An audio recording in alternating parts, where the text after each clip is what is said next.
랭아, 제 마음속 영순이 여러분들 안녕하세요. 랭킹스쿨입니다.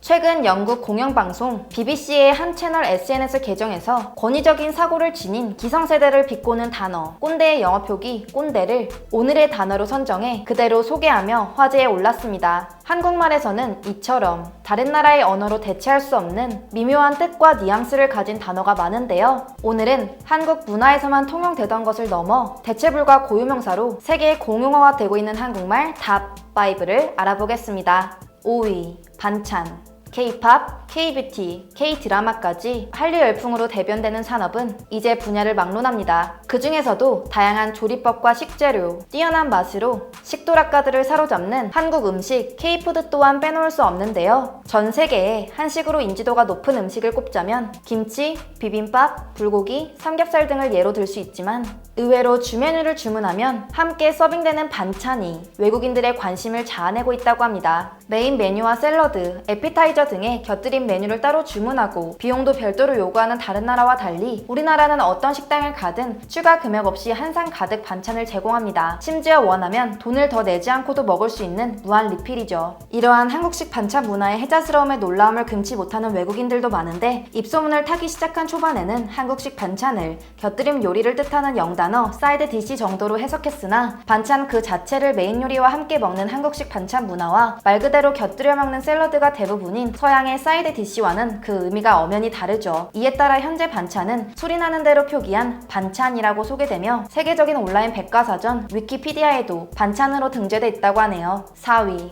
재벌, 재벌가 며느리, 재벌 3세, 재벌 총수 일가 등 정치 및 경제 뉴스면에서 쉽게 볼 수 있는 단어 재벌.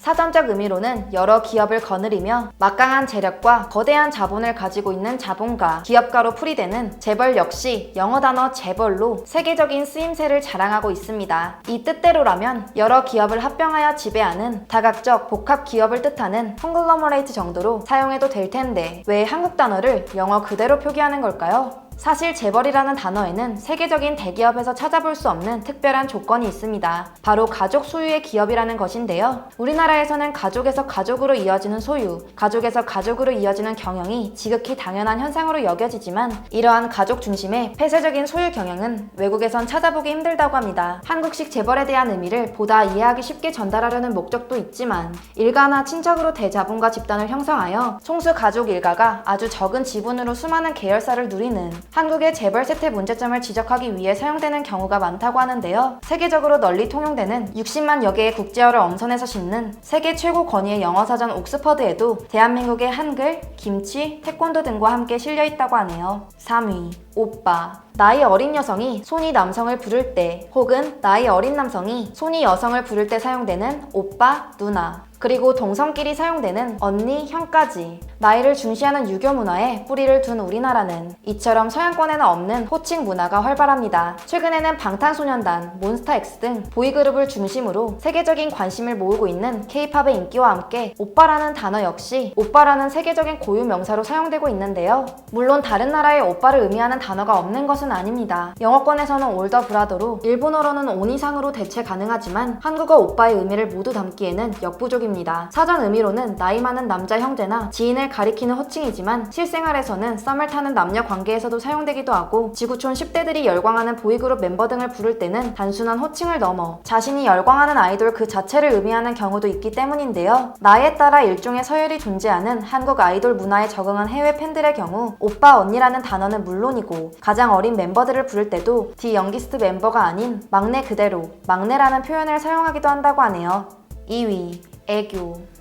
연인 관계에 있는 남녀가 서로에게 귀엽게 보이는 행동을 하거나 연예인들이 TV에 나와 앙증맞은 표정을 지을 때 우리는 흔히 애교 있다, 애교스럽다고 표현하죠. 사전적 의미로 남에게 귀엽게 보이는 태도를 뜻하는 한국어. 애교 역시 K-드라마의 인기에 힘입어 전 세계적으로 빠르게 확산된 공용어 중 하나입니다. 굳이 영어로 표현하자면 큐트 액션이나 큐트 비헤비얼 정도로 나타낼 수 있지만 한국인들 사이에서 통용되는 애교의 의미를 모두 담기엔 부족할 뿐더러 단어 자체도 어색하다고 한다고 합니다. 그 이유로는 타인에게 어필하기 위해 여성 또는 남성이 아양이나 교태를 부리는 이른바 애교 문화를 서양권 국가에서는 찾아보기 어렵기 때문인데요. 실제로 영어권에서 아잉이나 귀신 꿈꽃도 등 애교스러운 행동을 할 경우 귀엽다는 긍정적인 반응을 유발하는 우리나라와 달리 어른이 아이처럼 군다고 이상하게 생각하는 이들이 많다고 하기 때문에 이를 표현하는 단어가 없는 것도 어찌 보면 당연한 셈이죠. 그렇기에 애교 역시 그대로 표기한 영어 단어 애교로 사용된다고 하는데요. 앞선 오빠와 마찬가지로 특히 아이돌 해외 팬덤 사이에서 널리 통용되고 있습니다. 아이돌이 진행하는 라이브 방송에서 특정 멤버가 이른바 십덕 터지는 귀여운 행동을 할 때면 댓글창은 애교로 도배된다고 하네요.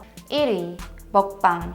1인 미디어 시장의 발달과 함께 새롭게 생긴 신조어 먹방 역시 세계의 공용어로 자리 잡고 있습니다. 먹는 방송의 줄임말인 먹방은 명칭 그대로 별다른 내용 없이 크리에이터가 먹는 모습만을 보여주는 방송으로 1인 가구의 급증, 새로운 콘텐츠에 대한 욕구와 맞물리며 1인 방송의 시작격이라고도 할 수 있는 아프리카 TV를 중심으로 2000년대 말부터 국내에서 급속도로 성행하기 시작했는데요. 이후 유튜브가 1인 방송을 위한 세계적인 채널로 떠오르며 한국인 먹방 크리에이터들의 콘텐츠가 입소문을 타기 시작했고 이제는 국내를 넘어 세계적인 콘텐츠 아이템으로 큰 인기를 얻고 있죠. 먹방이 세계 시청자들을 사로잡기 시작하여 해외로 퍼진 초반 미국 CNN 등 여러 외신에서는 소셜 이팅이나 이팅쇼로 풀어서 소개했습니다. 먹는 모습을 콘텐츠로 만든다는 점에서 완전히 틀린 표현이라고는 할 수 없지만 먹방이라는 단어가 주는 고유의 느낌이 살지 않는 건 사실이죠. 이에 한국을 먹방의 시작지인 종주국으로 여기는 외국인들 사이에서 먹방을 영어로 그대로 표기한 먹방이 공용어로 쓰이기 시작했고 현재는 최소 유튜브를 시청하는 젊은 밀레니얼 세대라면 국적을 막론하고 누구나 보편적으로 사용하는 단어 중 하나라고 합니다. 2018 전세계 유튜브 트렌드를 정리한 영상인 유튜브 리와인드 2018에도